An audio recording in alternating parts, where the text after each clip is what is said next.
வந்திருப்பதாக தெரிகிறது. சரி, அந்த பெண்ணை உள்ளே அனுப்பு. பெண்ணே உள்ள வா.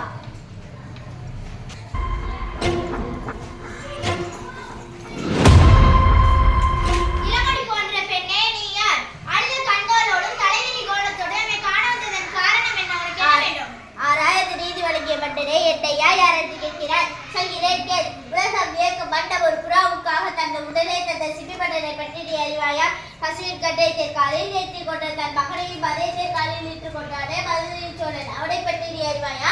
பெண்ணே, நான் கேட்ட வினாக்கு இன்னும் நீ விடை கூறவில்லை. அதை விட்டு விட்டு வேறு எதையோ கூறிக்கொண்டிருக்கிறாய்? இழப்பின் அருமை தெரியாத மன்னனே, எனது நிலை அறியாமல் நான் இப்படி எல்லாம் பேசிக் கொண்டிருக்கிறாய். நான் இதுவரை கூறிய பெருமை மிக்க சோழ மன்னர்கள் வாழ்ந்த புகார் நகரமே எனது ஊர்.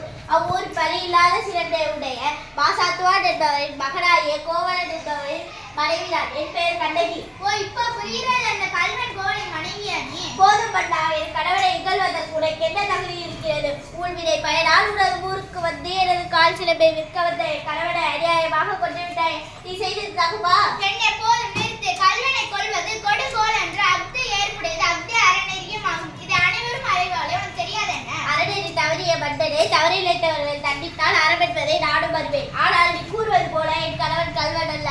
அவனிடம் இருந்த சிலம்பும் அரசுக்குரிய சிலம்பன்று. அச்சிலம்பு என்னுடையது. அதன் நிலை சிலம்பு இதோ. பெண்ணை சொல்வது உண்மை அன்று. இந்த ஆண்டன் என்ற இந்த அவிதனையை அனைவருக்கும் உண்மையை உணர்த்துகிறேன். யார் எங்கே? கோலின் வந்து கைப்பற்றிய சிலம்பை இங்கு கொண்டு வா. பெண்ணே, இது உன் கணவரிடமிருந்து கைப்பற்றிய சிலம்பு.